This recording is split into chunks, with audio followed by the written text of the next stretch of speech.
সকলোলৈকে মহাশিৱৰাত্ৰিৰ বহুত শুভকামনা জনালোঁ। এয়া মই ৰাতিপুৱা উঠিয়েই গা পা ধুই লৈ মন্দিৰলৈ বুলি ওলাই ল'লোঁ। আৰু এইফালে মই ভগৱানক প্ৰথমেই ধূপ জ্বলাই সেৱা কৰি লৈছোঁ, যাতে দিনটো ভালে কুশলে যায়, আপোনালোকৰো মংগল হওক। আৰু এতিয়া আমি ওলাই দুয়ো ৰেডি যাবলৈ মন্দিৰলৈ বুলি। এয়া আমি আহি মন্দিৰ পালোহিয়েই। দেখিছেনে কিমান যে ভিৰ লাগিছে আজি। সকলোৱে ভগৱানৰ ওচৰত আশীষ ল'বলৈ বুলি ওলাই আহিছে। আৰু এইফালে আমি বাইকখন ইয়াতেই পাৰ্কিঙত থৈ মন্দিৰৰ ভিতৰলৈ সোমাই গৈছোঁ। বাবাই যাতে ঘৰখনৰ লগতে সকলোকে ভালে ৰাখে তাৰে কামনা কৰিছোঁ। আৰু এতিয়া মই ইয়াৰ পৰা চাকি ধূপ কিনি লওঁ।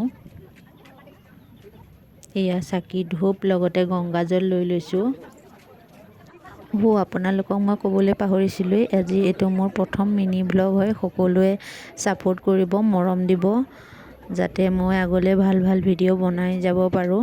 আৰু এইফালে আমি এতিয়া বাহিৰতে চাকি ধূপ জ্বলাই ল'লোঁ, যিহেতু ভিতৰত সোমাবলৈ এতিয়া নোৱাৰোঁ, কাৰণ মই মামাহঁতৰ তাতো যাব লাগে, তাতো শিৱ পূজা পাতিছে।